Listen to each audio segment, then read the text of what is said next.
95. Between local lines. Notes from the Emirate.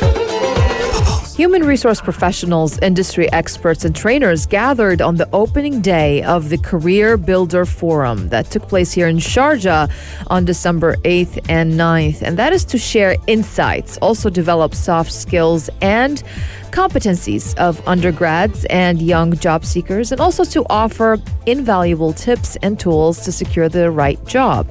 Now, it was organized by the Sharjah Public Libraries. Speakers and panelists at the two-day forum discussed the importance of effective communication and also smart time management, while also presenting step-by-step processes for creating a professional resume and also preparing for interviews as well.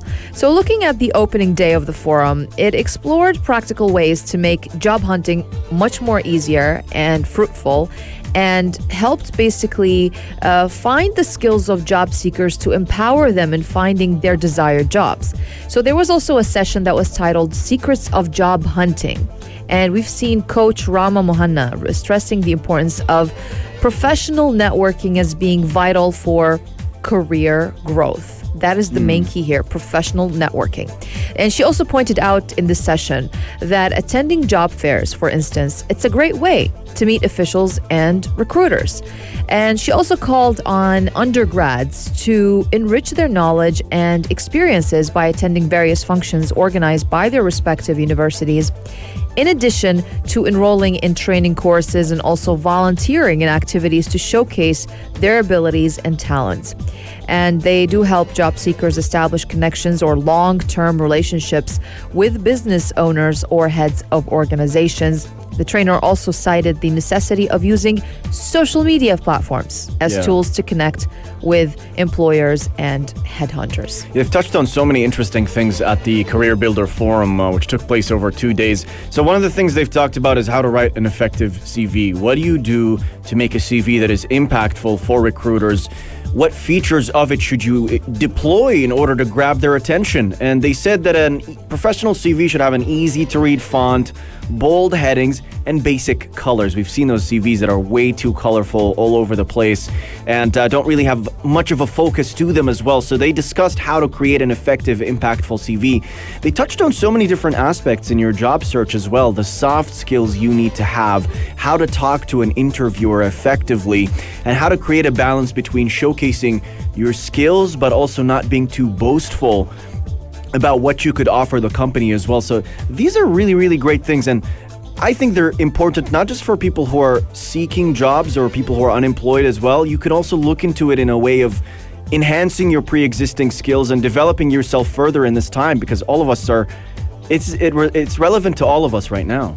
Definitely is, and I think a lot of people do get a little bit demotivated when they get rejection emails, and that's just standard. This is the way it will work. Sadly, there's so many times where you think your credentials, your qualifications, your experience levels is perfect match for a particular role, but it doesn't have to be the case. Let's not forget that most companies or large corporations have internal vacancies advertised as well. Internal hire is massive. People get promoted even if the job is being advertised externally.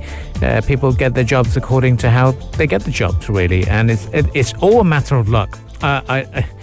My wife's a HR professional, and she tells me this. It's pure luck on the day, because their emails get flooded with adverts and CVs being shared.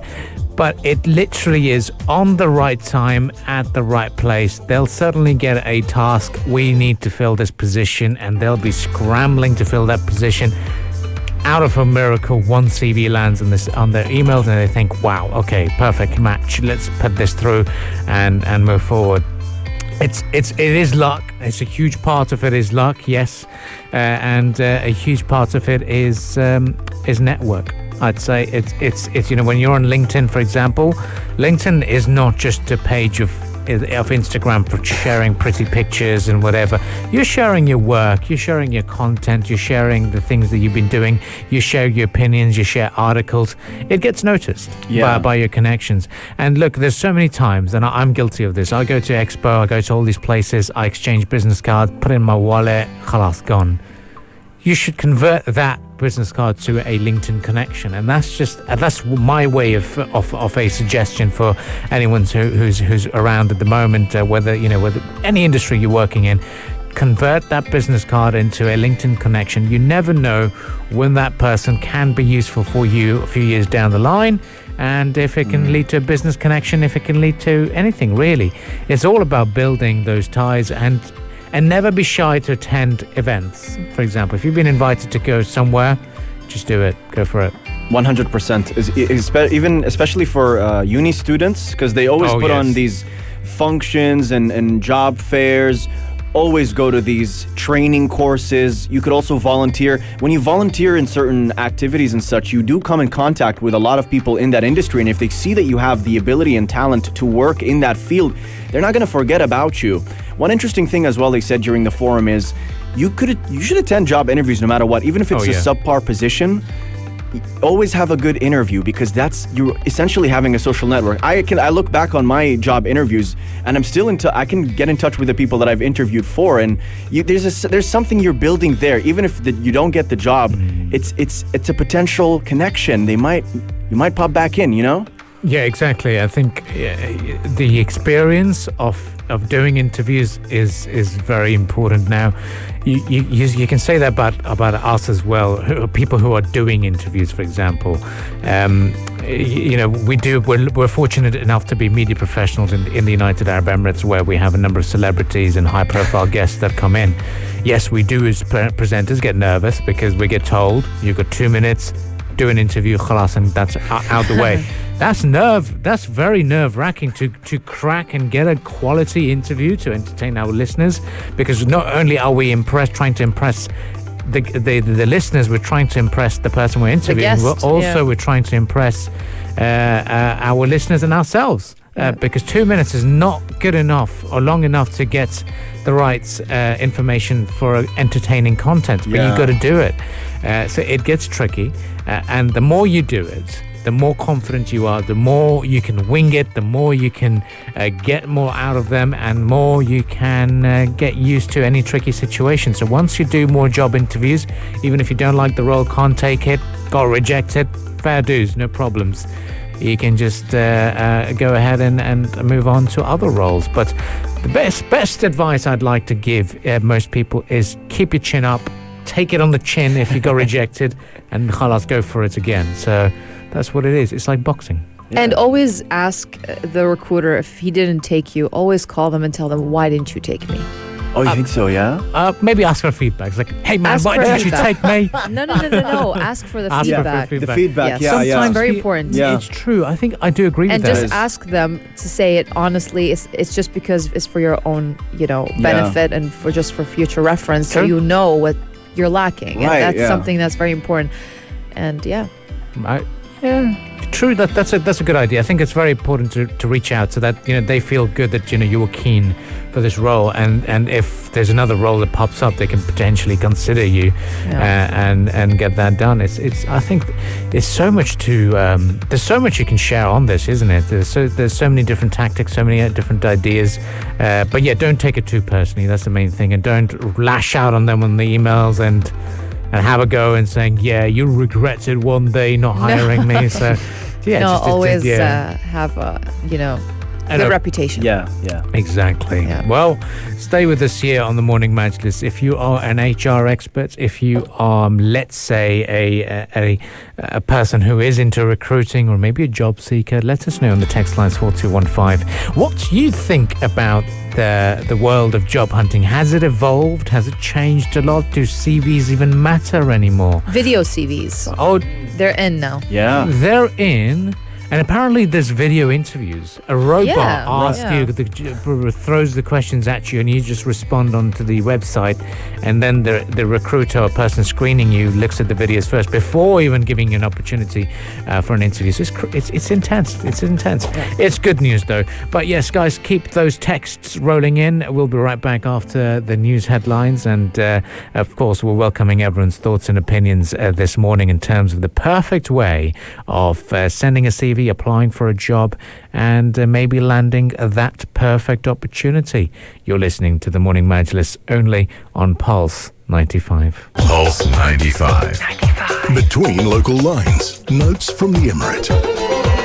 Yes, notes from Sharjah. We're talking about the school system here after the big announcement of changing of the weekend or the work days here in Sharjah. Well, obviously, schools here, they have to follow suit. So private school people in Sharjah will attend school from Monday to Thursday, according to what the Sharjah Private Education Authority, they have announced. And the change will come into effect of the start of 2022. A memo was also sent to residents confirming that the working day at private schools had been modified. It said more details would be announced later on. But the memo, it read, based on the directions of the Executive Council in the Emirate of Sharjah, Sharjah Private Education Authority announces that the working days in private schools in the Emirate of Sharjah, they have been modified to become 4 working days from Monday to Thursday, while the weekend will be on Friday, Saturday, and Sunday. That's effective on 1st of January of 2022. Details will be announced later. Yeah, definitely. And this announcement comes on the heels of another announcement by Sharjah's leaders that the public sector working hours are going to be changing to a 4-day working week. So it's going to be interesting to see how the schools here now implement the 4-day week for students. The expectation is that schools are going to be extending the hours. So people will stick around maybe for an extra 90 minutes. This is something that school staff are still working on implementing and trying to figure out as well. But regardless, having a 3-day weekend to look forward to at the end of a school week is going to be fantastic for everyone involved.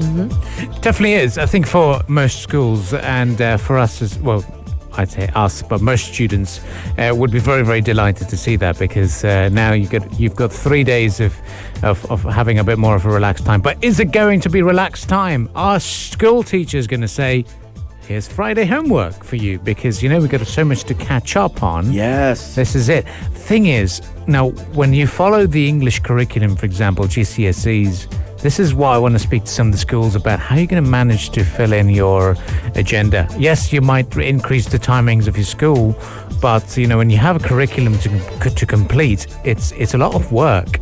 And teachers, are teachers going to be working overtime? Are they definitely going to be off on Friday too? Because apart from checking your homework, apart from planning their lessons, they've got to do a lot of backlog as well. The filling up of filing reports, the parent-teachers meeting. There's so much to be done. So it'll be very interesting to see and hear from a teacher's perspective. So if you're a teacher and you'd like to share your thoughts, or if you are a private tutor, for example, as well, just share your thoughts in terms of how this is going to impact the planning, your lesson planning, your curriculum, and is it going to mean that your weekdays are busier than they already are? So it'll be very interesting to hear from your perspective. But so far, overall, great initiative by Sharjah Private Education Authority. And I think now it's for parents, it's the job, it's the role of how to manage it, how to manage your children at home. Exactly, and that's definitely the big thing here, as well as the fact that I think going to school can be a very stressful experience for all parties, for the parents, for the kids, for the teachers. So maybe if you have that 1 day extra in the weekend, it's going to have a boost maybe on everyone's morale. And it's going to be interesting to see if academic performance, how it gets affected by this as well. So will schools adapt to this to the extent that children are still sufficiently learning what they need to learn within the school week, or is it going to be a drop-off? That's the other question as well. So text us at 4215. We'd love to hear from you how you feel this might impact you, because having kids at home for another day, that might be more stressful for you. There's so many considerations here, aren't there? Definitely are, and we're looking forward to seeing what we can do in terms of the plans, but looking forward to hearing your thoughts. We'll be getting in touch with the school here in Sharjah to get their thoughts on their plans for the new SPE guidelines, and how this is going to impact the parents, because I think the number one priority for parents is going to be, if they're going to be be working on Friday is who's going to look after their kids when they come home.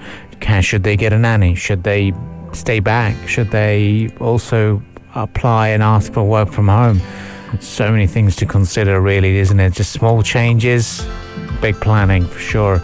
Guys, keep those texts rolling in. We'll be right back after some more musical entertainment, and we shall continue the discussions right after that. If you liked this episode of The Morning Majlis, drop a like and subscribe. 95. Be sure to follow us on Instagram for all our daily updates and top stories.